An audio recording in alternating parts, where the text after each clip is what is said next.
আসসালামু আলাইকুম ওয়া রাহমাতুল্লাহি ওয়া বারাকাতুহু। ইন্নাল হামদালিল্লাহ নাহমাদুহু ওয়া নুসাল্লি আলা রাসূলিহিল কারীম। সুপ্রিয় দর্শক, দেশের বাইরে যে যেখান থেকে এই মুহূর্তে আমাদের সাথে যুক্ত হয়েছেন সবাইকে স্বাগত জানাচ্ছি। আমি ওবায়দুল্লাহ আল কাফি। দেখছেন আপনাদের প্রিয় চ্যানেল নেক্সাস টেলিভিশনের নিয়মিত আয়োজন ব্যাকম্যানস বিস্কিটস নিবেদিত ইসলামী জীবন বিধান। অনুষ্ঠানের শুরুতেই মহান রব্বুল আলামিনের শুকরিয়া আদায় করে নিচ্ছি। আল্লাহুম্মা সুবহানাল্লাহি ওয়া বিহামদিহি আদাদা খালকিহি ওয়া রিদা নাফসিহি ওয়া জিনাতা আরশিহি ওয়া মিদাদা কালিমাতিহি। রাসূল করিম সাল্লাল্লাহু আলাইহি ওয়াসাল্লামের শানে পড়ে নিচ্ছি দুরূদ। আল্লাহুম্মা সাল্লি ওয়া সাল্লিম আলা আবদিকা ওয়া হাবিবিকা মুহাম্মদ ওয়া আলিহি ওয়া সাহবিহি আজমাইন। আজ পবিত্র জুমার দিন, শুক্রবার, জুমার নামাজের পর আজকের এই লাইভে যারা আপনারা যুক্ত হয়েছেন আপনাদেরকে আবারও প্রীতি ও শুভেচ্ছা জানাচ্ছি। একই সাথে জানিয়ে দিচ্ছি কোন বিষয় নিয়ে আজকে আমরা আলোচনা করব। আজকের বিষয় হলো শ্রমিকদের অবদান। এই চমৎকার বিষয়টি নিয়ে আলোচনা করার জন্য স্টুডিওতে আমন্ত্রিত হয়েছেন খ্যাতিমান ইসলামিক স্কলার, আমাদের অগ্রজ, অত্যন্ত শ্রদ্ধাভাজন ব্যক্তিত্ব ডক্টর মুফতি মোহাম্মদ জাকারিয়া নূর হাফিজাহুল্লাহ। চলুন আমরা শেখের সাথে পরিচিত হয়ে নিচ্ছি। আসসালামু আলাইকুম রহমতুল্লাহ। ওয়ালাইকুম আসসালাম রহমতুল্লাহ বরকাতুহু। শেখ কেমন আছেন? আলহামদুলিল্লাহ ভালো আছি, আপনি ভালো আছেন? আলহামদুলিল্লাহ। জুমা পড়িয়ে আপনি আরাম করতে যাবেন, ঠিক সেই মুহূর্তে আপনাকে আমরা কষ্ট দিয়ে নিয়ে আসলাম। আপনিও এসেছেন, এর জন্য অনেক অনেক শুকরিয়া জানাচ্ছি। আপনাকে অনেক অনেক ধন্যবাদ। শুকরিয়া। সুপ্রিয় দর্শক, এই জমজমাট আয়োজনের সাথে আপনিও যুক্ত হয়ে যাবেন স্ক্রিনে দেখানো নাম্বারে। একই সাথে ফেসবুক এবং ইউটিউবে সরাসরি সম্প্রচারিত হচ্ছে এই আয়োজন, সেখানে মূল্যবান কমেন্টস করে আমাদের সাথেই থাকবেন। চলুন আমরা আলোচনা শুনতে শাইখের কাছে যাচ্ছি। শ্রমিকের অবদান। আলহামদুলিল্লাহ ওয়াসসালাতু ওয়াসসালামু আলা রাসূলিল্লাহ ওয়া বা'দ। জি, আমরা একদিন আগেই গতকালকে আমরা শ্রমিক দিবস পালন করেছি খুব ঘটা করে। শ্রমিকের অধিকার কিংবা শ্রমিকদের দায়িত্ব, শ্রমিকের সব কিছুই আমরা আলোচনার মধ্যে সীমাবদ্ধ রাখি। আসলে কোরআন এবং হাদিসে অনেক ধরনের কথা আছে, আমরা সেই সব কথাগুলোর যদি নির্যাস এখানে যদি তুলে ধরি, যে কালকে দেখলাম আমরা রাস্তার মোড়ে মোড়ে শ্রমিকদের বিভিন্ন ধরনের সমাবেশে কেউ বলছে শ্রমিকের নিম্নতম মজুরি এত এত হওয়া দরকার। তো আসলে এই স্লোগান হোক আর শ্রমিক আন্দোলন হোক, যেভাবেই হোক, কোনো কিছুই কিন্তু চিৎকার করে অধিকার আদায় করা যায় না। অধিকার আদায় করা তখনই অটোমেটিক হয়ে যায় যখন নাকি প্রতিটি মানুষ অধিকার সচেতন হয় এবং মানুষের মধ্যে যদি মনুষ্যত্ব বোধ যদি তাদের থাকে। যেমন আজকে শ্রমিকরা, আমরা তাদের জন্য খুব আমাদের কষ্ট হয়, কিন্তু আমরা একবার চিন্তা করি, যেমন শ্রমিকেরা যখন নাকি কোনো কোম্পানিতে চাকরি করে, ওই মালিক পক্ষ তাদের মাধ্যমে, এই শ্রমিকদের মাধ্যমে তাদের কার্যাদেশগুলি সম্পন্ন করার পরে তারা নাইট ডিউটি বা ওভারটাইম ডিউটি সব কিছু করে, তাদের ওভারটাইম একটা টাকা যোগ হয়। এরপরে এই বিশাল অঙ্ক যোগ হওয়ার পরে তারপরে কাজকর্ম শেষে ঈদ সময় চলে আসে, তখন ওই মালিক পক্ষ দেখা যায় শ্রমিকদের 2 মাসের বকেয়া বেতন বাকি রেখে দিছে, এখন বেতন দিচ্ছে না।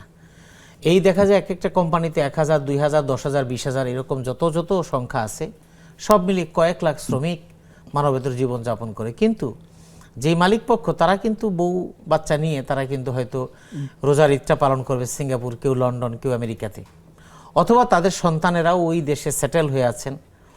তো এরপরে এই শ্রমিকদেরকে তাদের রুটি রুজির অধিকারের জন্য তাদেরকে রাস্তায় নামতে হয়।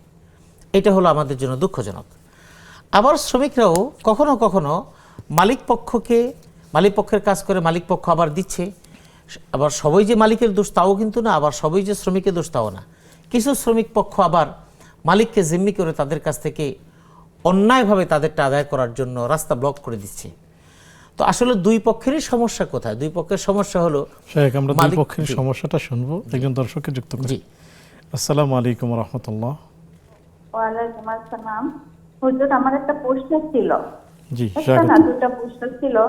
প্রথমটা হচ্ছে, আমার বাসায় আমি একটা কাজের লোক রাখছি, একটু বয়স্ক। যদিও সে ঠিক মতো কাজ পারে না, তারপরেও রাখছি যাতে তার মানে কিছু টাকা সে ইনকাম করতে পারে, কারোর উপরে হাত না বাড়ায়। যে এটা কি আমার ভুল হবে নাকি ঠিক হবে? জি, কাজের মহিলা রেখেছেন, একটু বয়স্ক মহিলা জি। রেখেছি, জি। কিন্তু ঠিক মতো কাজ করতে পারে, তারপরও রেখেছি যাতে সে কিছু ইনকাম করতে পারে এই জন্য। এটা কি আমার ভুল হচ্ছে না ঠিক হচ্ছে? হ্যাঁ। আর একটা জি। প্রশ্ন হচ্ছে আজান দেওয়ার সময় যে আমরা উত্তরটা দিব, একটা মসজিদে উত্তরটা দিতে না দিতে আর একটা মসজিদে শুরু হয়ে যায়, তা আমি কি দুই মসজিদের আজানেরই উত্তর দেবো না একটা দিলেই হবে? জি, প্রিয় বোন আমাদের সাথেই থাকুন, শায়েখ উত্তর দিবেন ইনশাআল্লাহ তাআলা। শায়েখ বলছিলেন।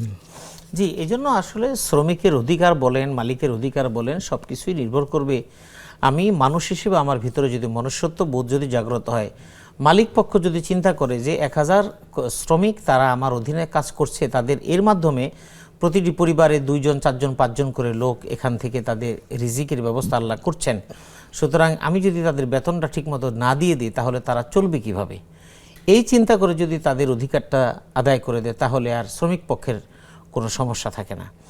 আবার শ্রমিক পক্ষ যদি চিন্তা করে কিছু থেকে কিছু হলেই মেল ফ্যাক্টরি ভাঙচুর শুরু করবে, মেশিন ভেঙে ফেলবে, জানালার কাচ ভেঙে ফেলবে, রাস্তা ব্লকড করে দিবে, গাড়ি ঘোড়া ভাঙবে, এটা করে তো আসলে কি হচ্ছে দিন শেষে? শ্রমিক যদি চিন্তা করে যে মালিক পক্ষ তারাই তো আমাদের জন্য একটা কর্মক্ষেত্র তৈরি করার কারণে এতগুলি মানুষের কর্মসংস্থানের ব্যবস্থা হয়েছে, এই মালিক পক্ষ যদি এই মিল ফ্যাক্টরিগুলো না করতো তাহলে আমরা কোথায় কাজ করতাম, এই চিন্তা করে তারাও যদি তাদের প্রতি সহানুভূতিশীল হয় তাহলে দুই পক্ষ সুন্দর হলে আমাদের সমস্যাগুলো কেটে যায়। এরপরে বিষয় হলো আমাদের ভিতরে ন্যূনতম মানবতাবোধ সেটা তো লাগবে, সেই সাথে ইসলামিক মূল্যবোধটা আমাদের ভিতরে জাগ্রত হওয়া দরকার। হাদিসের মধ্যে যেটা বলা হয়েছে শ্রমিকের প্রাপ্য মজুরি ঘাম শুকাবার আগে দিয়ে দাও, এটা একটা হাদিস। তো এই যে কথাটা এটা তো শ্রমিকরা বলবে কিন্তু মালিকরাও বলবে, কিন্তু বিষয়টা হলো মনুষ্যত্ব বোধের সাথে আমার ভিতরে ইসলামকে জাগ্রত করতে হবে। সেই ইসলামটা কেন বললাম, সাহাবায়ে কেরাম তারা যখন কাজ করতেন, একজন সাহাবীর ঘটনা, তিনি কুঠার হাতে নিয়েছেন, হাতে নিয়ে এভাবে করে মানে কোবাচ্ছেন, তো আরেকজন কাজ করতেছেন, তো পাশে একজন তিনি হয়তো ইসলাম সম্পর্কে ততটা জানেন না, তিনি কাজ ছেড়ে তিনি হয়তো একটু বসে আছেন, তো ওই যিনি কাজ করতেছেন তিনি থামছেন না। তো এক পর্যায়ে যখন তার শ্রমঘণ্টা শেষ হয়ে গেল তখন তিনি বলছেন যে তুমি আমার সাথে কি বলতে চেয়েছিলে, বলে যে আমি তোমার সাথে একটু গল্প করতে চেয়েছিলাম। বলে যে তুমি তখন কেন করলে না? বলছে যে আসলে তুমি যে বসে আছো এইটুকু তো আমার কাছ থেকে আমার মালিক পক্ষ শ্রমঘণ্টা কিনে নিয়েছে, আর আমি যে যদি সেই সময় যদি কাজটা বন্ধ করে তোমার সাথে আমি গল্প গুজবে সময় পার করি তাহলে তো মালিকের ওই কাজের আমার ব্যাঘাত ঘটলো, এবং আমার জন্য যেই মজুরিটা দিবে সেই মজুরিটা তো প্রপারলি আমার নেওয়া হলো না। এখন বিষয়টা হলো আমরা গ্রাম অঞ্চলে দেখেছি, ছোটোবেলা থেকে দেখেছি সকালবেলা মাটি কাটতে লোক আসলে 8টা আসার কথা, আসে 9টা, আসার পরে 2-3টা মাটি নেওয়ার পরই এরপরে বিড়ি খাইতে সময় লাগে 2 মিনিট, কিন্তু সেখানে আধা ঘন্টা পার করে দেয়, অর্থাৎ সময়টা ক্ষেপণ করা দরকার। এরপর এরকম মাথায় মাটির বোঝা নিয়ে হাঁটে তো হাঁটে না, চলে তো চলে না, এমন করে চলতে চলতে মাইকে যখন আজান দিবে তখন টুক করে আওয়াজ হওয়ার সাথে সাথে ওরা কোদাল যেভাবে আছে এভাবে ফেলে দিয়ে চলে যায়, টাইমের প্রতি এত পাংচুয়ালিটি, কিন্তু দীর্ঘ সময় তারা কিন্তু কাজ করলেন। এই যে আমার ভিতরে যখন জবাবদিহির অনুভূতি আসবে, সুম্মা লাতুসআলুন্না ইয়াওমা ইযিন আনিন নাঈম, আমার প্রতিটা নিয়ামতের ব্যাপারে আল্লাহ আমাকে প্রশ্ন করবেন। এবং হাদিসের মধ্যে যেটা আছে, আলা কুল্লুকুম রাঈন ওয়া কুল্লুকুম মাসউলুন আন রাইয়াতিহি, প্রত্যেকের দায়িত্বের সম্পর্কে জিজ্ঞেস করা হবে। এখন লেবার যদি মনে করে আমার ফাঁকিবাজি করলে আল্লাহর কাছে জবাব দিতে হবে, ফাঁকিবাজি করলে ওই টাকাটুকু আমার জন্য কতটুকু হালাল হবে, এই চিন্তা যদি করে তাহলে লেবারের পক্ষ থেকে শ্রমিকের পক্ষ থেকে ফাঁকিবাজি হবে না। মালিক পক্ষ যদি চিন্তা করে তাদেরকে ঠকানোটা আমার জন্য বৈধ হবে না, তাহলে এই সমস্যার সমাধান হয়ে যাবে। আমরা সমাজতন্ত্র, পুঁজিবাদ এই সমস্ত দিয়ে আমরা সমাধান করতে চাই, কিন্তু ইসলামিক মূল্যবোধ দিয়ে যদি করি তাহলে আসলে আমাদের সমস্যা সমাধান হয়ে যাবে। আরো শুনবো, খুবই চমৎকার আলোচনা করছেন। আমরা একজন দর্শককে যুক্ত করে নিচ্ছি। আসসালামু আলাইকুম ওয়া রাহমাতুল্লাহ। ওয়ালাইকুম আসসালাম ওয়া রাহমাতুল্লাহ। হুজুর আপনারা ভালো আছেন? অনেকদিন পরে আপনাদের দেখলাম। আলহামদুলিল্লাহ, আল্লাহ শুকর ভালো আছি, নিশ্চয়ই আপনিও ভালো আছেন, স্বাগতম আপনাকে। আমার দুটি প্রশ্ন। প্রথম প্রশ্ন হলো, আমি বিয়ের পর থেকে আমার হাজবেন্ড, উনি ধার্মিক, খুব ভালো একজন হাজবেন্ড হিসেবে উনি খুব ভালো, কিন্তু ওনার একটা সমস্যা কি, উনি বাসায় নামাজ পড়ে। ওনার এই নিয়ে আমি তার সাথে বিয়ের পর থেকে এই পর্যন্ত 25 বছরের সংসার, উনি প্রত্যেক শুক্রবারে নামাজ পড়তে যায়, কোরআন তেলাওয়াত করে প্রায় সময়। কিন্তু শুক্রবার জুম্মার দিন শুধু মসজিদে নামাজ পড়তে যায়, আর মাঝে মধ্যে রোজা আসলে 2 দিনই যায়। এই নিয়ে তার সাথে অনেকটা তর্ক হয়। এটা কি আমার গুনাহ হয়? উনি বাসায় ঘুমায় কিন্তু মসজিদে নামাজ পড়তে যায় না, এটা নিয়ে তার সাথে আমি তর্ক করি, রাগ করি, কিন্তু উনি রাগ হয় না। আমি যতই কথা বলি উনি চুপচাপ থাকে আর আমাকে বলে তুমি শান্ত থাকবে, এরকম করো না এই বলে, আর কিন্তু আমার সাথে কখনো উত্তেজিত হয় না। আর দ্বিতীয় প্রশ্ন হলো, বিয়ের পর থেকে আমার হাজবেন্ডের একটু আর্থিক অবস্থায় কম, উনি একটু সচ্ছল মানুষ, উনি ভালো চাকরি পায় কিন্তু সেখানে ওনার 2 নম্বরই করতে হয় দেখা, হয়তো এমডির কথা শুনতে হয় না, চেয়ারম্যানের কথা শুনতে হয়, বা ম্যানেজারের কথা, আর উপর বসে যা আছে তাদের কথা শুনতে হয়, মিথ্যে কথা বলতে হয়, সেই জন্য উনি ভালো ভালো চাকরি ছাইড়া দেয়। কিন্তু উনি অল্প পয়সা ইনকাম করে, তার দিয়ে আমি ভালোভাবে চলতে পারি, কিছুটা হেল্প করে আমার বাবার ফ্যামিলি থেকে, আমার বাইরেরা আমাকে অনেক হেল্প করে। কিন্তু আমার শ্বশুরবাড়ির লোকজন এটা বিশ্বাস করে না, উনি যে পয়সা কামায় কম, কিন্তু উনি আমাকে একটু ভালোভাবে রাখার চেষ্টা করে। যেমন আপনারা একটা কথা বলে কিছু মনে করেন না, আপনারা যে প্রোগ্রামে আসেন, আমি 2 বছর ধরে আপনাদের প্রোগ্রামটা দেখি, সবারই দেখি একদিন এক এক ড্রেস পরে আসেন না, কিন্তু পরিপাটি ভাবে আসেন, খুব ভালো লাগে। কিন্তু আমি ওইরকম ভাবে থাকার চেষ্টা করি, থাকি, আমার হাজবেন্ড আমাকে ওইভাবেই রাখে, কিন্তু আমার শ্বশুরবাড়ির লোকজন তারা বিশ্বাস করে না, বলে আমাদের অনেক পয়সা আছে আমরা তাদের দেই না। এই নিয়ে তাদের সাথে আমার হাজবেন্ডের সাথে সম্পর্ক ভালো নেই। এখন কি করতে পারি, তাদেরকে বুঝাইতেই পারি না যে আমার ফ্যামিলি আমাকে হেল্প করে, কিন্তু এটা বুঝাতে পারি না। উনি অল্প টাকা ইনকাম করে কিন্তু স্বামী হিসেবে অনেক ভালো, কিন্তু তাদের ফ্যামিলি যদি আমাদের বাসায় আসে, আমরা বাজার করে তাদেরকে খাওয়ানোর চেষ্টা করি, কিন্তু তাও তারা বিশ্বাস করে না। জি প্রিয় বোন, আমরা বুঝতে পেরেছি, আপনি আমাদের সাথেই থাকুন, শায়েক উত্তর দিবেন ইনশাআল্লাহ তাআলা। আসসালামু আলাইকুম ওয়া রাহমাতুল্লাহ। জি, কে আছেন আমাদের সাথে? আসসালামু আলাইকুম। জি শায়েক, আমরা শুনছিলাম, এর মধ্যে অনেকগুলো প্রশ্ন পেয়েছি, আমরা কি প্রশ্নে যাব? প্রশ্নে চলে যাই। শেখ আমাদের কাছে জানতে চেয়েছেন যে কাজের একজন মহিলা তিনি রেখেছেন, যিনি কাজ করতে পারেন না, তারপরেও তিনি রেখেছেন যেন ওনার কিছু ইনকাম হয়, এই কাজটিকে উনি ভালো করেছেন কিনা? একজন মানুষ কাজ করতে পারে না, তারপরেও আপনি রেখে দিয়েছেন যাতে করে তার একটা কর্মসংস্থান অথবা তার প্রয়োজনটা পূরণ হয়।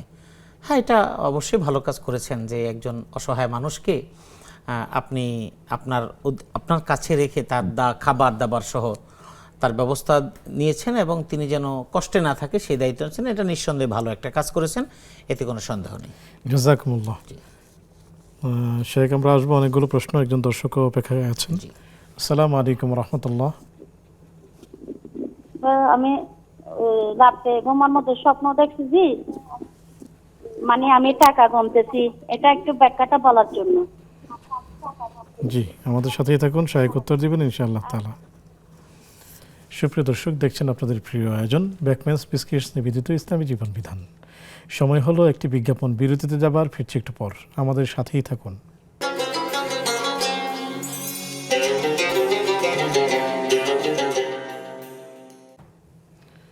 আসসালামু আলাইকুম ওয়া রাহমাতুল্লাহি ওয়া বারাকাতুহু। সুপ্রিয় দর্শক, বিরতির পর সাদর আমন্ত্রণ জানাচ্ছি আপনাদের প্রিয় আয়োজন ব্যাকম্যানস বিস্কিটস নিবেদিত ইসলামী জীবন বিধানে। আলোচনা করছেন ডক্টর মুফতি মোহাম্মদ জাকারিয়া নূর হাফিজাহুল্লাহ, সাথে আছে আমি ওবায়দুল্লাহ আল কাফি। আলোচনা চলছে শ্রমিকদের অবদান। আমরা পেয়েছি বেশ কিছু প্রশ্ন, জানতে চলে যাচ্ছি সরাসরি শেখের কাছে। শেখ, একই সাথে এক মসজিদের আজান শেষ হতে না হতেই অন্য মসজিদের আজান শোনা যাচ্ছে, তো আজানের উত্তর দেওয়ার নিয়ম, তাহলে কি প্রত্যেক মসজিদের আজান শুনলেই উত্তর দিতে হবে? হ্যাঁ বোন, হাদিসে যে বক্তব্য বলা আছে, ইযা সামিআতুমুল মুআদ্দিন ফাকুলু মিসলা মা ইয়াকুল, মুয়াজ্জিনের আজান যখন আপনি শুনবেন তখন মুয়াজ্জিন যা বলে আপনি তাই বলবেন। এরপরে কিছু জায়গায় ব্যতিক্রম যা যা বলা দরকার সেটা হাদিসের বর্ণনা আছে। এখন প্রশ্ন হলো যে আপনি একটা মসজিদের আজানে জবাব দিতে গিয়ে শেষ হলো, এরপর আরেকটা শুরু হয়ে গেল, এখন তাই করবেন কিনা? না, আপনি যখন যেই আজানটাই শোনার পরে প্রথম যেটাই শুনলেন, শোনার পরে যখন আপনি জবাব দিয়েছেন, আপনার হাদিসের অনুযায়ী আজান শোনার যে জবাব দেওয়াটা ওয়াজিব, ওই জবাব দেওয়ার হুকুম আদায় হয়ে গিয়েছে। এরপরে বাকি আজানগুলো শোনার পরে ওগুলোর আর জবাব দেওয়ার প্রয়োজন নেই। জাযাকুমুল্লাহ। হাজব্যান্ড ভালো, তিনি জুমার নামাজ মসজিদে পড়েন, বাকি নামাজগুলো বাসায় পড়েন, এজন্য স্ত্রী ওনার সাথে তর্ক করেন, এটি কি তার গুনাহ হবে? জি, প্রথম কথা হলো তিনি নামাজগুলো পড়েন, এটা একটা ভালো দিক। তবে তিনি বাকি নামাজগুলো তার ওই রকম কোনো ব্যস্ততা নাই, যতটুকু আমরা শুনেছি তাতে তিনি মসজিদে গিয়ে নামাজ আদায় করলে এটাই সবচেয়ে ভালো হবে। কারণ ঘরে পার্মানেন্টলি নামাজ আদায় করাটা এটা ইমানদারের পরিপূর্ণ চরিত্রের বহিঃপ্রকাশ ঘটায় না। কারণ ইমানদারের বাহিরে যারা মানে যাদের ইমানদারি নিয়ে প্রশ্ন, তাদের ব্যাপারে এই রকম কথাগুলো আসে যে তারা মসজিদে যেতে তারা খুব কালক্ষেপণ করে এবং মসজিদে তাদের অস্থির লাগে। তো সেজন্য মসজিদমুখী হওয়া দরকার। আর একটা হাদিসে আছে যে কিয়ামতের ময়দানে ভয়াবহতম সময়ে যাদেরকে আল্লাহ পাক আরশে আজিমের ছায়ায় স্থান দিবেন, তাদের মধ্যে একজন যার অন্তরটা মসজিদের সাথে সম্পৃক্ত, ঝুলন্ত। এই ঝুলন্ত মানে হলো যে জুমার নামাজ পড়েছে, এরপরে তার ফিকিরে থাকে যে আমি আসরটা পড়তে হবে, আসরটা পড়েছে মাগরিবটা তার পড়তে হবে। এই যে একটা টেনশন, একটা চিন্তা, পরিকল্পনা, এই পরিকল্পনা যাদের থাকে এবং যারা কাজটা করে তাদেরকেই ওয়ারাজুলুন কালবুহু মুআল্লাকুন ফিল মাসাজিদ, এই হলো হাদিসের ভাষ্য। সুতরাং মসজিদে রেগুলার আদায় করা এটাই হলো রাসূলুল্লাহর সুন্নাহ। সুতরাং এটাই করা দরকার। মাঝে মাঝে যদি কোনো সমস্যা থাকে তাহলে সেক্ষেত্রে তিনি এই সুযোগটা নিতে পারেন, কিন্তু এটা পার্মানেন্ট অভ্যাস করাটা ঠিক না। এখন স্ত্রী এই জন্য তর্ক করেন, এই তর্কে কি গুনাহ হবে? না, স্ত্রী ভালো কাজের জন্য তুমি মসজিদে যাও, মসজিদে গিয়ে জামাতে আদায় করে, এই কথাটা স্ত্রীর বলার দায়িত্ব।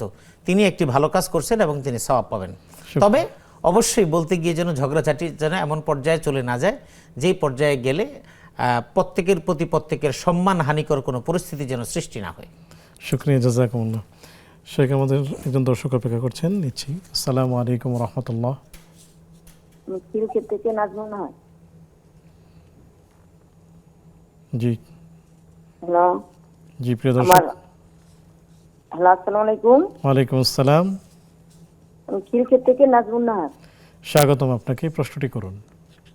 প্রশ্ন হচ্ছে, আমার শাশুড়ি মারা গেছে আজকে 16 দিন। আর ওনার যে নামাজ মানে হাঁপানি ছিল, এই নামাজ যে কাজ হইতো, ওই নামাজের কাফারাটা যাদের দেব ওদের কি বইলে দিতে হবে যে নামাজের কাফারা? আর একটা প্রশ্ন হচ্ছে, আমার শাশুড়ি মারা গেছে, আমি সব সময় দেখি যে উনি আছে, উনি বসে রয়েছে, শুয়ে রয়েছে, মানে দেখলে আমি অসুস্থ হয়ে যাই। এই জন্য আমি কি করতে পারি? একটা প্রশ্ন, আমি স্বপ্নে দেখি যে আমার শাশুড়ি নেবুলাইজার নিচ্ছে, অক্সিজেন নিতেছে, আমি ওইটা দেখি যে ওনার আমি নেবুলাইজার দিতেছি।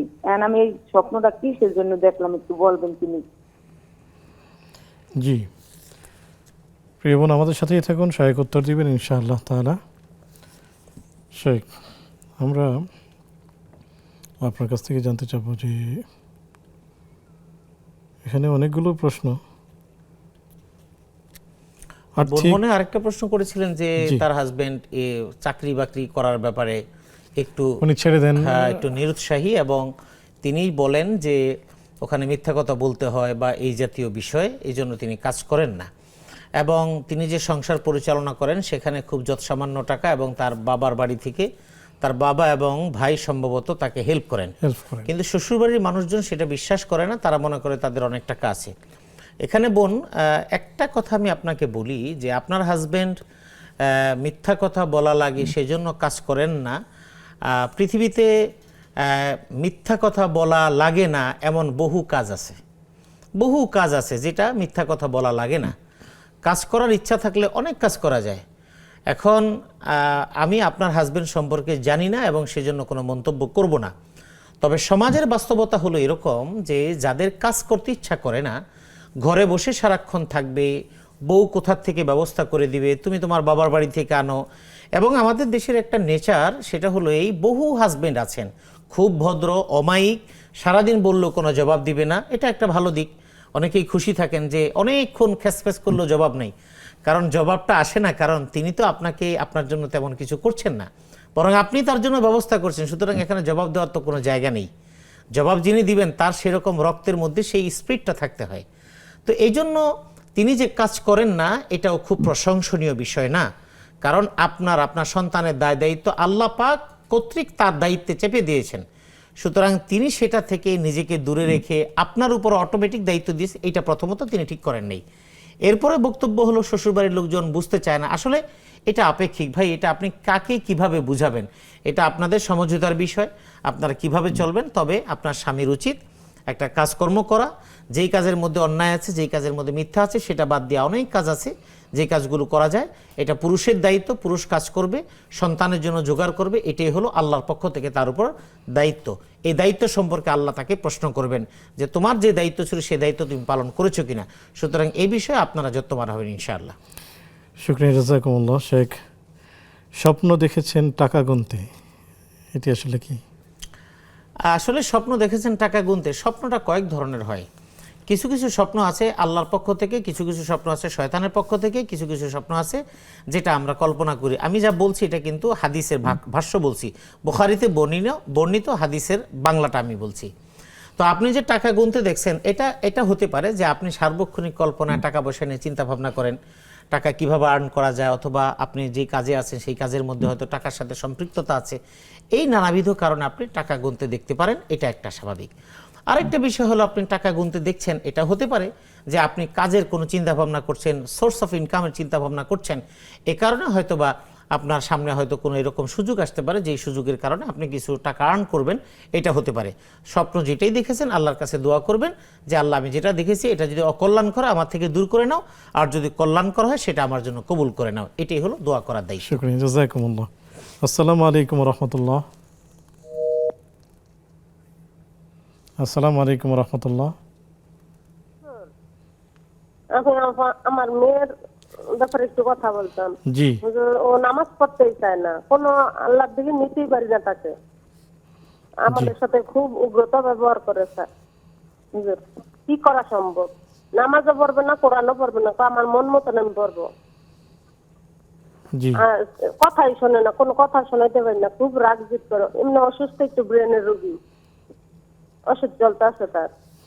জি জি, প্রিয় বোন, আমাদের সাথে থাকুন, শায়েখ উত্তর দিবেন ইনশাআল্লাহ তাআলা। শেখ, ওই 16 দিন হয় মারা গিয়েছেন ওনার শাশুড়ি, তো কাফারা এটাকে বলে, কাফারা কি আদৌ নামাজের কোনো কাফারা আছে কিনা? শাশুড়ি মারা গেছেন? জি, কাফারা কি আসলে দিতে হবে কিনা, বা দিলে কি বলে দিতে হবে কিনা? প্রথমত বোন, আপনার প্রশ্নর সূত্র ধরে আমরা আমাদের দর্শকদের সকলের জন্য আমরা একটা বিষয় বলি। আমাদের দেশে একটা প্রচলিত সিস্টেম আছে, যেটা হলো একজন মানুষ যখন মারা যায়, মারা যাওয়ার ঠিক আগ মুহূর্তে নানাবিধ কারণে যে ওয়াক্তগুলো ছুটে যায় সেই ওয়াক্তগুলোর একটা হিসাব করে এটাকে কাফারা ধরে তারপরে দিয়ে দেওয়া হয়। প্রথম কথা হলো, নামাজের কাফারা হিসেবে কোনো টাকার বিনিময়ে দেওয়ার কোনো নিয়ম কোরআন এবং সুন্নাহর কোথাও এটা নেই। হাদিসের মধ্যে যেটা আছে, মান নামা আন সালাতিন আও নাসিয়াহা ফালিয়ুসাল্লিহা ইযা যাকারাহা ফা ইন্না যালিকা ওয়াক্তুহা, এটা হলো বিষয়। এবং হাদিসের মধ্যে আরেকটা ভাষায় আছে যে নামাজের যেটা, যে কোনো কাফারা নাই, একটাই কাফারা, সেটা হলো নামাজের বদলে নামাজ আদায় করা। আমি 5 ওয়াক্ত নামাজ পড়িনি, এটা কোনো কাফারা নেই, আমি পরবর্তীতে কাজা আদায় করব, এটাই হলো কাফারা। এখন এটা চালু কোনোভাবে হয়েছে, এটা আরেক ইতিহাস। এটা হয়তো কেউ বা কারা কোনো কারণে চালু করেছিলেন। টাকা দিয়ে যদি কাফার আদায় করা যেত, তাহলে পৃথিবীতে যত শিল্পপতি বিত্তশালী আছেন তারা জীবনেও নামাজ পড়েন না, তাহলে প্রতি ওয়াক্ত নামাজকে ধরে টাকা দিলেই হয়ে যেত। সুতরাং আপনার শাশুড়ি যে মারা গিয়েছেন, সেই নামাজ যতগুলো ছুটে গিয়েছেন, সেই ছুটে যাওয়া যদি তার অসুস্থতাজনিত কারণে, অক্ষমতার কারণে হয়, তাহলে সেটা আল্লাহ দেখবেন, আপনারা দোয়া করবেন। আর যদি সেটা স্বেচ্ছায় হয়, তাহলে সেটাও আল্লাহর উপরে। আপনারা যারা করবেন, নামাজের হিসাব করে কাফারা না, বরং মৃত যে কোনো মানুষ, শাশুড়ি হোক, শ্বশুর হোক, ভাই হোক, বোন হোক, বাবা মা, স্বামী, যেই হোক না কেন, আপনি আপনার সাধ্যমতো আপনি সাদাকা করবেন, দান করবেন, আর আল্লাহর কাছে দোয়া করবেন যে তার নামাজ হোক, রোজা হোক, যা কিছু তার জীবনে ছুটে গেছে, আল্লাহ যেন সেগুলো মাফ করে দেন। এই দোয়াটুকু এবং সাদাকা এটা স্বাভাবিকভাবে করবেন। কাফারা হিসাব করে টাকা দিয়ে, এটার কোনো বিধান শরীয়তে নেই। শুকরিয়া, জাযাকুমুল্লাহ। আসসালামু আলাইকুম রাহমাতুল্লাহ। জি, কে আছেন? আসসালামু আলাইকুম ওয়া রাহমাতুল্লাহি ওয়া বারাকাতুহু। ওয়া আলাইকুম আসসালাম ওয়া রাহমাতুল্লাহি ওয়া বারাকাতুহু। ভালো আছেন হুজুর? আলহামদুলিল্লাহ, আমরা ভালো আছি। স্বাগতম আপনাকে, প্রশ্নটি করুন। জি, আমার প্রশ্নটা হইল, প্রথমত যেমন আমরা সিজদার মধ্যে ফরজ নামাজে বা নফল নামাজ যাই পড়ি, সবসময় আমার একটা অভ্যাস হইলো, আমি সবসময় যে রুকু সিজদাতে তাসবিহগুলা পড়ে তারপরে সুবহান রব্বুনা ওয়াল মালাইকাতি ওয়ার রূহ, এই দোয়াটা পড়ি। এখন এটা কি ফরজ নামাজে আমি পড়তে চাই না, অনেক সময় ভুল হয়ে যায়। এখন এতে কি আমার নামাজের কোনো ক্ষতি হয়? এটা জানাবেন। আর দ্বিতীয় প্রশ্নটা হলো, আমি আপনাদের মাধ্যমে পুরো দেশবাসীর কাছে, আমার প্রত্যেকটা টিভি চ্যানেলের কাছে আবেদন যে আমাদের বাংলাদেশের টিভিতে যে ইন্ডিয়ান চ্যানেলগুলি দেখায়, এগুলা আমাদের আত্মীয়স্বজনের মধ্যেও কিছু মানুষ আছে আসক্ত হয়ে গেছে, এমনকি নামাজ পড়তে যায় সিরিয়াল শুরু হইবে তাই বলি ঘোরাঘুরি করে। একটু বিনীতভাবে বলছি, আমাদের দেশের উপদেষ্টা পর্যন্ত যেন পৌঁছায়, এই জিনিসটা যেন বন্ধ করা হয়, বিশেষ করে ইন্ডিয়ান চ্যানেলগুলা। এতে আমাদের দেশের অনেক মা বোনরা উপকৃত হবে। জি প্রিয় বোন, আমাদের সাথে থাকুন। শায়েখ ইনশাআল্লাহ তাআলা আপনার জানতে চাওয়া বিষয়গুলোর সঠিক উত্তর দিবেন ইনশাআল্লাহ তাআলা। সুপ্রিয় দর্শক, দেখছেন আপনাদের প্রিয় আয়োজন ব্যাকম্যান স্পিচকেস নিবেদিত ইসলামী জীবন বিধান। আমরা এই পর্যায়ে নিচ্ছি ছোট্ট আরও একটি বিরতি, ফিরছি একটু পর, আমাদের সাথেই থাকুন।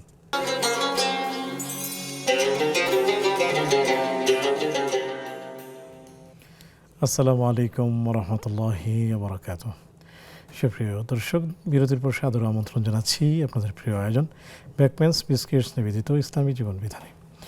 আলোচনা করছেন ডক্টর মুফতি মোহাম্মদ জাকারিয়া নূর, সাথে আছে আমি ওবায়দুল্লাহ আল কাফি।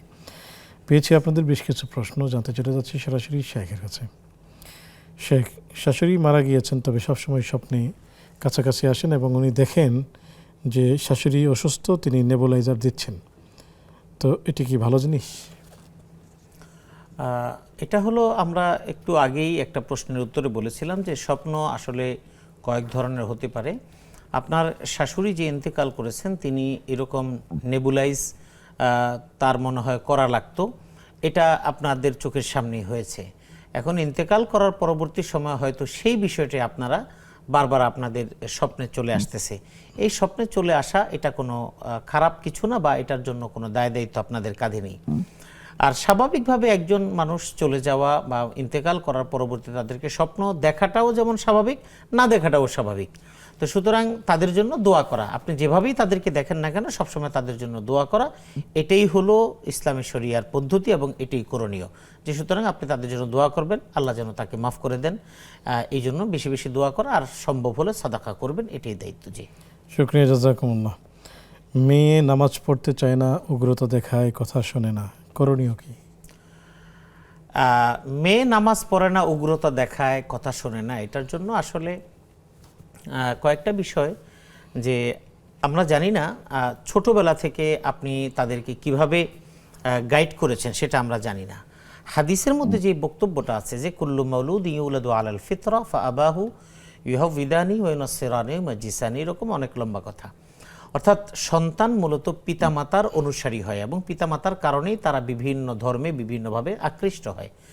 আপনারা বাসায় নিয়মিত নামাজ পড়তেন কিনা, যদি নামাজ পড়ে থাকেন তাহলে তাদেরও সেটা শিক্ষা দেওয়া উচিত। এরপরে সন্তান যখন ছোট থাকে, 7 বছর বয়সে তাদেরকে নামাজের নির্দেশনা দেওয়া দরকার। 10 বছর বয়স হয়ে গেলে তাদেরকে নামাজের প্রতি কঠোরতা প্রদর্শন করা দরকার। এই কাজগুলো করেছেন কিনা, যদি করে থাকেন এরপরে যদি এখন না পড়ে, তাহলে তাদেরকে কি করা দরকার, তাদেরকে আপনি বারবার এই নামাজ সম্পর্কে তাদেরকে তাগিদ দেওয়া দরকার এবং প্রয়োজনে তাদেরকে মাঝে মাঝে মোটিভেশন করা দরকার।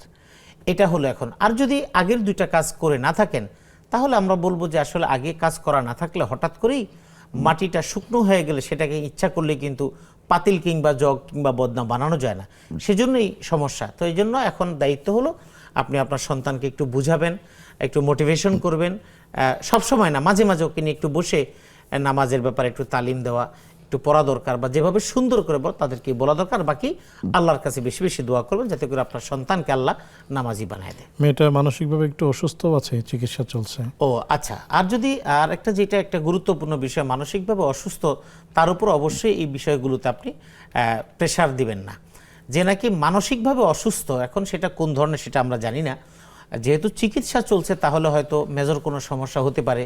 তার একটা হলো ব্রেইন কাজ করছে না, আরেকটা হলো সে মানসিকভাবে বিকারগ্রস্ত, ফ্রাস্ট্রেশনে ভুগতেছে, এরকম যদি কিছু হয় তাহলে আপনি সমস্ত কিছু অবজারভেশন করে যাতে করে সুন্দরভাবে তাকে একটু বোঝানো যায় এরকমভাবে।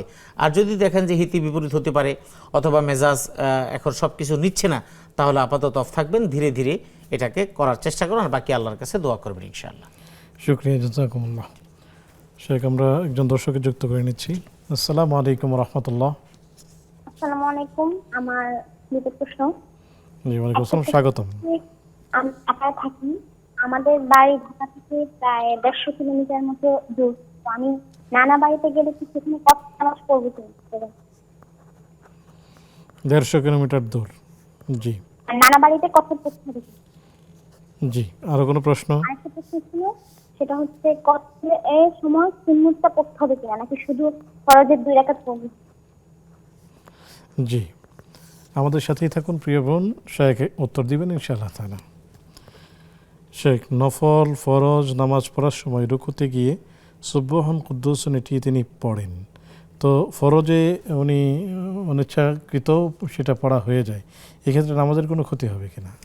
না, এটা নামাজের কোনো ক্ষতি হবে না, কারণ রাসূলুল্লাহ সাল্লাল্লাহু আলাইহি সাল্লাম রুকু এবং সেজদার তাসবিতে স্বাভাবিকভাবে যেই তাসবিহগুলো আমরা পড়ি এর পাশাপাশি আরও কিছু তাসবিহাত পড়তেন, কিছু দোয়া পড়তেন, তার মধ্যে এই দোয়াটাও পড়তেন। সুতরাং আপনি যদি পড়েন তাতে কোনো সমস্যা হবে না, তাতে কোনো ক্ষতি হবে না, আপনি পড়তে পারেন। জাযাকুমুল্লাহ। আমাদের বাংলাদেশে ভারতীয় বেশ কিছু চ্যানেল চলে যেগুলোতে বিভিন্ন সিরিয়াল দেখানো হয়, এতে করে মানুষ, শেখ আমরা এই প্রশ্নটিতে আসবো একজন দর্শককে যুক্ত করি। আসসালামু আলাইকুম রহমতুল্লাহ। ওয়ালাইকুম আসসালাম ওয়া রাহমাতুল্লাহি ওয়া বারাকাতুহু। হুজুর। জি। হ্যালো। জি বোন, স্বাগতম, প্রশ্নটি করুন। হুজুর, এই যে আমি আমার বাবা মা, আমরা 3 ভাই 2 বোন।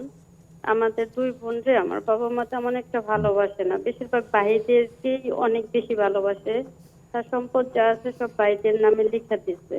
হ্যাঁ, তারপরে এমনি তো আমার কিছু সম্পদ আছে যেগুলো আমার কামানো, কারো নামে নিচে ইনকাম করছি। ওই জিনিসগুলো আমার বাবা মা জুলুম করে ওরা রাইখে দিচ্ছে ওর ছেলেদের জন্য। তারপর আরো জীবনের লাইফে অনেক জুলুম করছে, এখন ওরা আমার কাছে ক্ষমা চায়। হ্যাঁ, কিন্তু আমি কি আসলে আমার মন থেকে ওদের সায় দেয় না, আমি কখনো ওদের জন্য দোয়াও করি না, আর আমি আসলে ওদের মাফ করবো এরকম একটা মন থেকে চাইও না। আমি কি আসলে এই জন্য কি আমার পাপ হবে যে ওরা মাফ চায় আমি মাফ দেই না, এরকম কিছু? কিন্তু ওরা আমার সাথে অনেক জুলুম করছে, যার জন্য আমি কান্না করতে করতে আমার জীবনই শেষ হয়ে গেছে। জি, আল্লাহ তাআলা আপনাকে সবর করার তৌফিক দান করুন। আরো কোনো প্রশ্ন? জি, প্রিয় বোন আমাদের সাথেই থাকুন, শেখ উত্তর দিচ্ছেন ইনশাআল্লাহ তাআলা। শেখ, ভারতীয় চ্যানেলগুলো মোটামুটি একটা আগ্রাসী অবস্থায় আছে, তো এই ক্ষেত্রে আমাদের বোন দাবি উঠিয়েছেন যে এগুলো বন্ধ করে দেওয়া হোক, আপনি যদি বলতেন। জি বোন, আপনি যে দাবিটি করেছেন এই দাবিটি আমাদের দেশে ইসলামপন্থী মানুষ তারা যেমন অতীতেও করেছে এবং এদেশের সুশীল সমাজ নামে খ্যাত যারা তারাও কিন্তু করেছে। দুজনের টার্গেট ভিন্ন। ইসলামপন্থীরা বা মানুষেরা তারা বলেছে তাদের সাংস্কৃতিক আগ্রাসন, তাদের কৃষ্টি কালচারগুলো, বিশেষ করে যে এই সমস্ত সিরিয়ালগুলো, এই সিরিয়ালগুলোর কারণে প্রভাবিত হয়ে আমাদের দেশের সংসারগুলো ভেঙে যাচ্ছে এবং একাধিক ঝামেলা একটা সংসারের মধ্যে। তারপরে বেয়াদবিটা সবচেয়ে বেশি শেখানো হয়, যে বেয়াদবিটা বউরা শাশুড়ির সাথে করতেছে। তারপরে কুটনামি, যায় কি করে কুটনামি করা যায়, এই যে একটা অসুস্থ মানসিকতার একটা সম্প্রসারণ, এটা আমাদেরকে ক্ষতি করছে। এরপরে কিছু কিছু চ্যানেল আছে যেগুলি ক্রাইম, যেগুলিতে ওখানকার সত্য ঘটনাগুলোকে নাটক করে দেখানো হয়। এটা দেখে এই বাংলাদেশে অনেক কিশোর গ্যাংয়ের অনেক ছেলেপেলেরা অনুপ্রাণিত হয়ে ওই স্টাইলে তারা কাউকে গুম করেছে, কাউকে কিডন্যাপ করেছে, যাতে তাদের থেকে টাকা দাবি করেছে। এই দাবিগুলো সকল মহল থেকে হয়েছে, প্রশাসনিক কারণে বিগত সময়গুলোতে হয় নাই, যেহেতু তাদের সাথে একটা সম্পর্কের বিষয় ছিল। তো এখন এই সময়ে আমরা আপনাদের কথাগুলো আমাদের মাধ্যমে আমরাও এই দাবিটা জানাচ্ছি যে এই যে সমস্ত চ্যানেলগুলো আমাদের দেশ এবং জাতির জন্য ক্ষতিকর, স্বাধীনতা সার্বভৌমত্বে এবং সেই সাথে আমাদের জাতিগত যে ঐতিহ্য সেটার বিরুদ্ধে, সেই সমস্ত চ্যানেলগুলোর ব্যাপারে সংস্কৃতি মন্ত্রণালয় তারা যেন তথ্য এবং সংস্কৃতি মন্ত্রণালয় তারা যেন ব্যবস্থা গ্রহণ করে। আমরা আপনাদের কথাগুলো আমরা এই ব্যাপারে এখান থেকে আমরা দাবি জানালাম। বাকি সংশ্লিষ্ট কর্তৃপক্ষ বিষয়টি গুরুত্ব সহকারে বিবেচনা করবেন বলে আমরা আশাবাদ ব্যক্ত করছি ইনশাআল্লাহ। শুকরিয়া, জাযাকুমুল্লাহ। একটি বিরতিতে যাব। সুপ্রিয় দর্শক, দেখছেন আপনাদের প্রিয় আয়োজন ব্যাকম্যানস বিস্কিটস নিবেদিত ইসলামী জীবন বিধান অনুষ্ঠানের এই পর্যায়ে নিচ্ছে আরও একটি বিজ্ঞাপন বিরতি। ফিরছি একটু পর, আমাদের সাথেই থাকুন।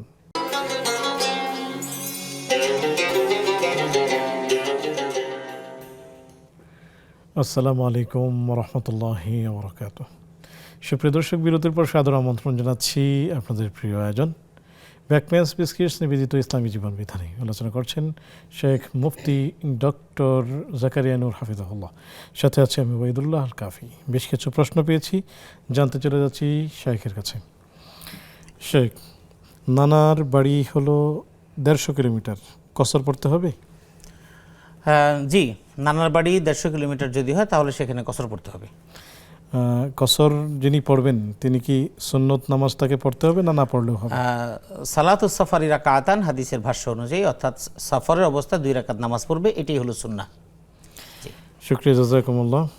শেখ, আমাদের একজন দর্শক জানতে চেয়েছিলেন যে বাবা মা আমাদেরকে ভালোবাসছে না, ভাইয়াদেরকে সব সম্পদ লিখে দিয়েছে, যেমনটি আপনি শুনেছেন। জি, যদি বলতেন। বাবা মা যদি তার সন্তানদের ছেলেদেরকে সব সম্পদ লিখে দেয়, মেয়েদেরকে বঞ্চিত করে, তাহলে নিঃসন্দেহে কবিরা গুনাহ করেছেন এবং সম্পদের ওয়ারিসদেরকে বঞ্চিত করার কারণে তিনি অবশ্যই ভয়াবহ শাস্তির মুখোমুখি হবেন, আল্লাহর কাছে জবাবদিহির মুখোমুখি হবেন। এটা শরীয়ত সম্মত নয়, কোরআন হাদিস বিরুদ্ধ, তিনি কোরআনের পরিপন্থী কাজ করেছেন, এতে কোনো সন্দেহ নেই। শুকরিয়া, জাযাকুমুল্লাহ। শেখ, এখন যদি তার কাছে ক্ষমা চাইতে বলে, কেউ যদি ক্ষমা চায়, সে ক্ষমা করতে কষ্ট হচ্ছে, ভাইয়ারা ক্ষমা চাচ্ছে, এখন না, এটা ক্ষমা চাওয়ার কিছু নেই, এটা ভাইদের ক্ষমা চাওয়ার কিছু নেই। সম্পদ আছে, সম্পদ দিয়ে দিবে। সম্পদ হক নষ্ট করলে ক্ষমা চাওয়ার কিছু নেই, এটা যার যার সম্পদ তাকে ফিরিয়ে দিতে হবে। আর মা বাবা যেহেতু সম্পদগুলো লিখে দিয়েছে, মা বাবাও ক্ষমা চাচ্ছেন, মা বাবা ক্ষমা চাওয়ার কোনো সুযোগ নেই, সম্পদ ফিরিয়ে দিতে হবে, তাইলে আর ক্ষমা চাওয়া লাগবে না।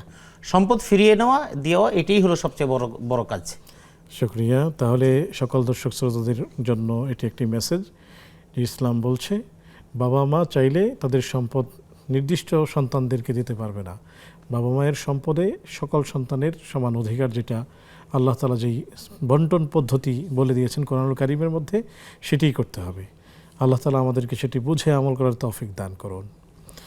শেখ, আমাদের অনেক ভাইরা জানতে চাচ্ছেন, একজন বাসা ভাড়া নিয়েছেন, 1 মাসের অ্যাডভান্স দিয়েছেন, কিন্তু বাসায় ওঠার পরেই তিনি আবার চলে যাচ্ছেন, সেই ক্ষেত্রে যদি সেই টাকা রেখে দেয়, এটি গুনাহ হবে কিনা?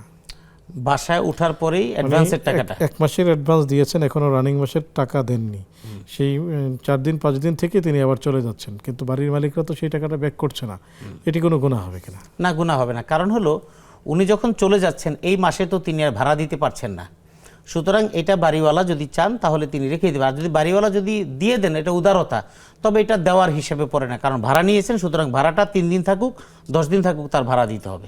জাযাকুমুল্লাহ। যাদের পিরিয়ড 9 বছরের পরেই শুরু হয়ে যায়, তারা কি বালেগ আগেই হয়? জি, তার মানে ওই সময় তিনি বালেগা হয়ে গিয়েছেন। জাযাকুমুল্লাহ। আমরা জানি বিপদে আল্লাহ তাআলার উপর ভরসা রাখতে হয়, কিন্তু তারপরও টেনশন করতে না চাইলেও অনিচ্ছায় টেনশনের মধ্যে চলে আসে, করণীয় কি? যদি টেনশন চলে আসে তখন নামাজ পড়বেন, দোয়া করবেন এবং টেনশন মুক্ত থাকবেন, এবং তকদিরে যেটা আছে এটা হবে, এটার উপর বিশ্বাস রাখতে হবে। একজন বলেছেন, আমি ব্যক্তিগতভাবে শায়েখের সাথে দেখা করতে চাই। হ্যাঁ, ব্যক্তিগতভাবে দেখা করার সুযোগ আসলে ওইভাবে হয় না। আপনি আপনার বিশেষ প্রয়োজন থাকলে আপনি আমাদেরকে ফোনে জানাতে পারেন এবং কমেন্টসে জানাতে পারেন। শুকরিয়া। আসসালামু আলাইকুম ভাই, আমার প্রশ্ন হলো, আমি ঢাকা থেকে গোপালগঞ্জ যাব, কসর পড়তে হবে কিনা? ওনার লেখাটা একটু। জি, ঢাকা থেকে গোপালগঞ্জের দূরত্ব কসরের দূরত্ব, সুতরাং পথে আপনি কসর করবেন। সেটা যদি আপনার নিজের বাড়ি না হয়, সফরে যান, তাহলে 15 দিনের কম হলে আপনি যতদিন থাকবেন ততদিন আপনি। তিনি গিয়ে উঠবেন ভাসুরের ঘরে, তাহলে কি কসর পড়তে হবে কিনা? ভাসুরের ঘরে মানে এটা তার শ্বশুর বাড়ি। তো শ্বশুর বাড়ি যদি হয় তাহলে সেক্ষেত্রে ভাসুরের ঘরে ওঠে না, যেভাবে ওঠেন আপনার জামাইয়ের সেখানে বাড়ি আছে, মিরাস আছে, সুতরাং ওখানে যাওয়ার পরে আপনি আর মুসাফির থাকবেন না, আপনার ওইটা বাড়ি, সুতরাং আপনি পথে পড়বেন কসর, কিন্তু বাড়িতে যাওয়ার পরে পরিপূর্ণ নামাজ পড়তে হবে। আলহামদুলিল্লাহ, অনেক চমৎকার উত্তরগুলো আমরা পেয়ে গেলাম। শেখ, শ্রমিকদের অধিকার যদি সর্বশেষ আমরা জাতিকে বলতাম। জি, শ্রমিকদের আসলে অবদান, তাদের যে অবদানটা আসলে আমরা তুলে ধরতে পারি। শ্রমিকের অবদান। আবার আমাদের এখানে আরেকটা প্রশ্নও এসেছে, এটা একটু দেখি। যে আসসালামু আলাইকুম, আমার একটা প্রশ্ন ছিল, রোজার ঈদ যেই বারে হয় 6 রোজার পরে কি ওই বারেই কি ঈদ করতে হয়? প্লিজ উত্তরটা দিবেন। আসলে প্রশ্নটা ক্লিয়ার না। রোজার ঈদ যেই বারে হয় 6 রোজার পরে কি ওই বারেই কি ঈদ করতে হয়? আসলে প্রশ্নটা বুঝিনি আমরা, যে আসলে স্বাভাবিকভাবে রোজার ঈদ হয়ে যাওয়ার পরে পরের দিন থেকে 6 রোজা আদায় করা যায়, এটা হলো স্বাভাবিক অবস্থা। আর শ্রমিকের অধিকারের ব্যাপারে যেটা আপনি বলেছেন সেটা হলো যে আমরা শুরুতেই বলেছি যে শ্রমিক এবং মালিক দুজনের পক্ষের সম্পর্কটার উপর নির্ভর করবে কোরআন সুন্নাহ ভিত্তিক, ইসলাম ভিত্তিক। আমাদের দেশের সমস্যাটা তৈরি হয় আমরা দুই পক্ষ কেউ ইসলামকে ধারণ করি না, আর আমরা ইসলাম মনে করি যে নামাজ পড়ি, পাঞ্জাবি পরি, দাড়ি রাখি এবং বড় জুব্বা পরেছি, সেজন্য ইসলাম পালন করেছি। এই দেশে অনেক বড় বড় মিল ফ্যাক্টরির মালিক যারা দাড়ি রেখেছে, নামাজ পড়ে, কিন্তু হাজার হাজার কোটি টাকা ব্যাংক থেকে তারা বিভিন্ন কোম্পানির নামে তুলেছে, হয়তো তারা ওই শ্রমিকের গার্মেন্টসের যারা শ্রমিক আছে তাদেরকে দিচ্ছে না। তো এই জন্য আসলে ইসলাম মানে হলো আমার ভিতরে ইসলামিক মূল্যবোধ, চেতনা এবং পরকালীন জবাবদিহির অনুভূতি জাগ্রত হয়। এটা যদি হয় তাহলে শ্রমিক এবং মালিক অধিকার সুসংহত হবে এবং সম্পদের সুষম বন্টন, ক্ষমতার বিকেন্দ্রীকরণ, এটা যদি হয় তাহলে এদেশে ওই বিষয়টা সুন্দরভাবে, যেটা অন্য দেশগুলি অমুসলিম কিন্তু তারা ইসলামের আদর্শটা তারা নিয়েছে, যে কারণে তাদের মধ্যে অসন্তোষ নেই। আমরা মুসলিম কিন্তু আমরা ইসলামটাকে ধারণ করতে পারি না, যে কারণে আমাদের মধ্যে অসন্তোষ। শেখ, বর্তমান সময়ে অনেক তরুণদেরকে দেখা যায় কন্টেন্ট ক্রিয়েট করতে, সেই ক্ষেত্রে তারা এটার মাধ্যমে ফেসবুক থেকে টাকা আর্ন করছেন। তা এইটি ইসলামের দৃষ্টিকোণ থেকে কি কন্টেন্ট ক্রিয়েট করা এটা বৈধ কিনা? কন্টেন্ট ক্রিয়েট করা, এখানে অনেক বক্তব্য আছে যে সেই কন্টেন্ট ক্রিয়েট করতে গেলে সেখানে অনেক বিজ্ঞাপন আসে, ওই ফেসবুক কর্তৃপক্ষ বিজ্ঞাপনগুলো দেয়, সেই বিজ্ঞাপনগুলোর মধ্যে কিছু শালীন কিছু অশালীন এইরকম কিছু বিষয় থাকে। তো এই কিছু থাকার কারণে ওইটা প্রশ্নবিদ্ধ হয়ে যায়। যদি স্বাভাবিকভাবে কোনো বিজ্ঞাপন না হোক, এমনি স্বাভাবিকভাবে যদি কন্টেন্টগুলো বৈধ হয় এবং শিক্ষামূলক হয়, ইসলামিক হয়, অনইসলামিক কিংবা অশালীন যদি না হয়, শিক্ষামূলক অনেক আছে বিনোদন, সুন্দর শালীন, সেটার মাধ্যমে যদি হয় এবং সেটার মাধ্যমে যদি কোনো রকমের অশালীন বিজ্ঞাপন না হয়, সেখান থেকে যদি কোনো আর্ন হয় সেটা বৈধ হবে। কিন্তু যদি সেটার মধ্যে যদি অন্য কোনো অনৈতিকতা যদি জড়িত হয়ে যায় তাহলে সেটা আর্ন করা সেটা তার জন্য বৈধ হবে না। শুকরিয়া শেখ। একজন সন্তানের টাকা বাবা না জানিয়ে, ওই সন্তানকে না জানিয়ে ওনার ছোট ছেলেকে দিয়েছেন বা অন্য সন্তানকে দিয়েছেন, এটি বৈধ হবে কিনা? আসলে বাবা মারা একজন সন্তানকে ভালোবাসেন, আরেকজন সন্তানের সামর্থ্য আছে আরেকজনের নাই, এই জন্য এই কাজটা অনেক সময় করে থাকেন। আসলে মা বাবা এই যে কাজটা করেন এই কাজটা ঠিক না। একজন সন্তানের টাকা না জানিয়ে বা আরেকজনকে দেওয়া এটা অনুচিত। বাবার সম্পদ যদি হয় সেক্ষেত্রে তিনি তার মতো করে খরচ করবেন, সেটার ক্ষেত্রে কিন্তু সমস্ত সন্তানদের প্রতি সমান অধিকার রক্ষা করার দায়িত্ব এটা কিন্তু ইসলাম তাদেরকে দিয়েছে। এক সাহাবী একজন খাদেম নিয়ে আসছিল তার সন্তানকে দিবে, রাসূলুল্লাহ দরবারে এসে বললেন, আমি সংক্ষেপে বলছি, রাসূলুল্লাহ দরবারে এসে বললেন, রাসূল প্রশ্ন করলেন, তুমি কি প্রত্যেক সন্তানকে খাদেম দিবে? বলছে না, আমি ওর জন্য আছি। বলছে ফারজি ইলাইহা, তুমি তাকে ফিরাই নিয়ে যাও, কারণ তুমি একজন সন্তানকে দিবা আর 5 জনকে দিবা না, সেটা সম্ভব না। তার মানে হলো সন্তানরাও পিতামাতার কাছে সমান অধিকার প্রাপ্ত, গোপনে কারোর সাথে একটুই করলে এটা আল্লাহর কাছে জবাবদিহি করতে হবে। শুকরিয়া, জাযাকুমুল্লাহ। শেখ, উমরা করতে গিয়ে বা হজ করতে গিয়ে যেটা হয়, যদি কেউ ইহরামরত অবস্থায় ভুলে মাস্ক পরে থাকে অথবা নিকাব পরে থাকে, তখন তাকে যে সাদাকাটা করতে হবে সেটা কি কোনো প্রাণী করতে হবে না অর্থ দিতে হবে? দণ্ডটা কি হবে? এখানে দমের কথা বলা আছে, তো দমটা সাধারণত টাকা না, দম মানে হলো একটা প্রাণী দেওয়া। সুতরাং যেটা যেভাবে বলা আছে সেভাবে দেওয়াটাই হলো রাসূলুল্লাহর পদ্ধতি এবং এটাই ইসলাম, সুতরাং এটাই করা উচিত। শুকরিয়া, জাযাকুমুল্লাহ খাইরান। সুপ্রিয় দর্শক, যারা এতক্ষণ আমাদের সাথে ছিলেন সবাইকে অনেক অনেক শুকরিয়া জানাচ্ছি। শ্রমিকদের অবদান রয়েছে, শ্রমিকেরা কাজ না করলে, শ্রম না দিলে এত সুন্দর বিশ্ব, এত সুন্দর নৈসর্গিক প্রকৃতি সেটাও তো হয়তো হয়ে উঠতো না, বা দেশের এত সুন্দরতম উন্নয়ন সেটিও হয়তো হয়ে উঠতো না। এই জন্য শ্রমিকদেরকে মূল্য দিন, রাসূল সাল্লাল্লাহু আলাইহি ওয়াসাল্লামের সেই শিখানো পন্থায় তাদেরকে অর্থ দিন, তাদের বেতন দিন। আল্লাহ তাআলার কাছে আমরা সেই আশা রাখছি, আপনাদেরকে সেই উদাত্ত আহ্বান জানিয়ে আগামী পর্ব দেখার আমন্ত্রণ জানিয়ে আজকের মতো বিদায় নিচ্ছি। আসসালামু আলাইকুম ওয়া রাহমাতুল্লাহি ওয়া বারাকাতুহু।